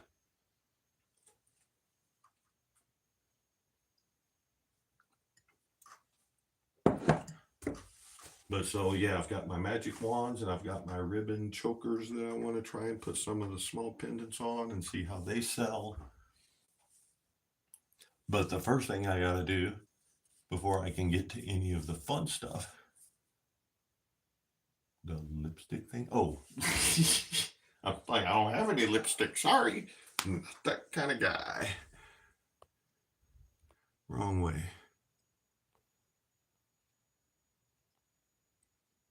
All right. So yeah, this is my lipstick holder.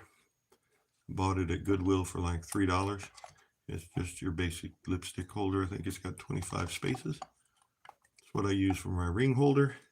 It is it's bigger in the back than it is in the front, so it slants nicely when you set it down, when it's not sitting on other stuff. So see, it's taller in the back, so you've got a nice view. And then I took the styrofoam stuff that you buy for going around your window air conditioners, and I cut it into squares that would fit, and I cut crosses in there, and so the rings can just slide right down in there. So all together, this thing will hold 25. 1, 2, 3, 4. 1, 2, 3, 4, 5, 6, 7, 8, 9.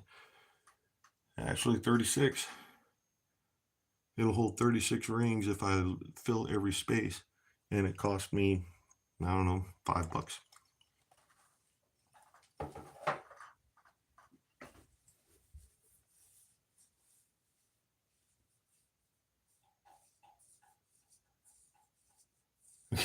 A magic ring mandrel.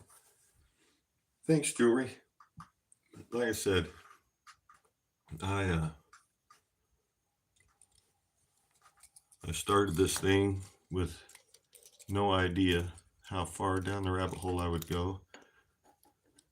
I started making moccasins because I needed some moccasins, and with my big monster sized feet, I couldn't find any that didn't have any. My feet do not respond well as I've gotten older to the, um, what's it called?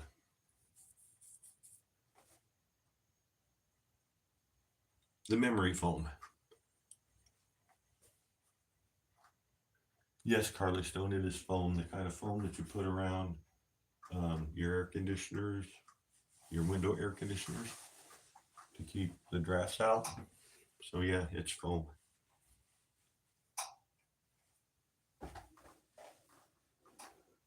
I forgot what I was saying.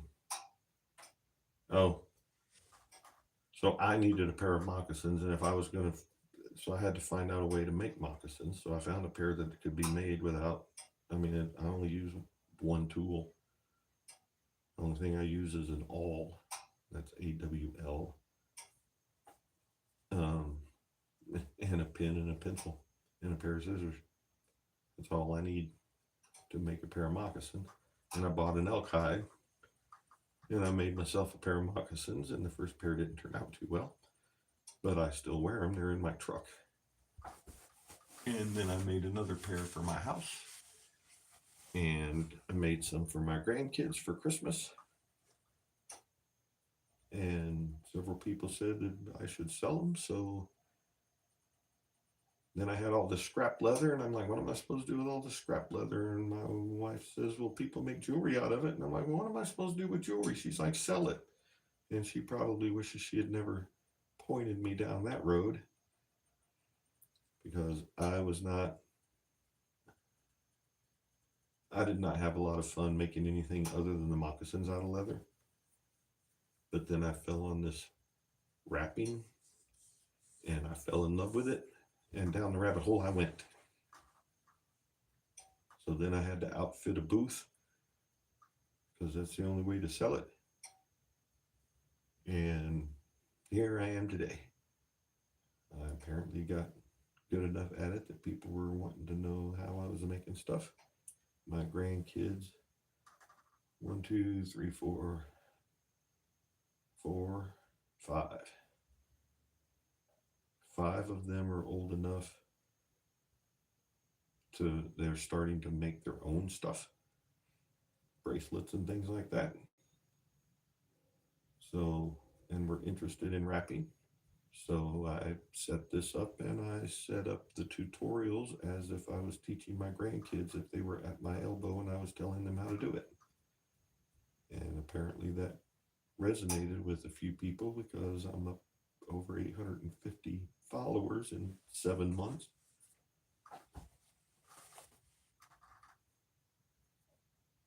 Yeah, I was gonna say I didn't like making the leather jewelry. I did make some. I made some bracelets and some earrings, and I sold a few, but I didn't I didn't particularly like doing it. I figured if I was going to have a hobby, it should be something that I liked. Good night, Angela. Thanks for coming. That's right. No, she didn't do this for me. She did it to me. Because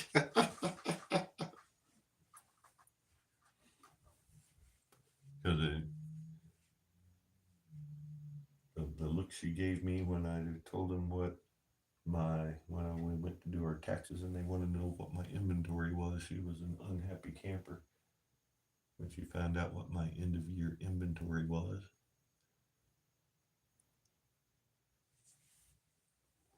And she told me that I had too many rocks. Didn't I have enough rocks? And I was down in my living room. I had to pack everything, put everything away. And I mean, away, so that my grandkids couldn't get into it. And then my son moved out, so that opened up the upstairs. And when he started talking about moving out, she's like, "You're moving all your stuff upstairs." I'm like, banishing me to the outer world. But it is so much nicer to just pack the stuff up I need to take with me in the truck and go and leave everything else scattered. I'll clean it up next time, and I don't have to worry about the grandkids getting into it. So I am quite happy with my little cubby hole up here. All right, guys, we're at the 2 hour mark, and I'm getting hungry and tired. Didn't sleep well last night, so I am going to say good night. And yeah, I'll try. Matt seems to. Oh yeah, it's definitely warmer than the garage. And first of all, we don't have access to our garage, this house. Thanks, Jewelry. Yeah, that's what I said. What do you mean too many?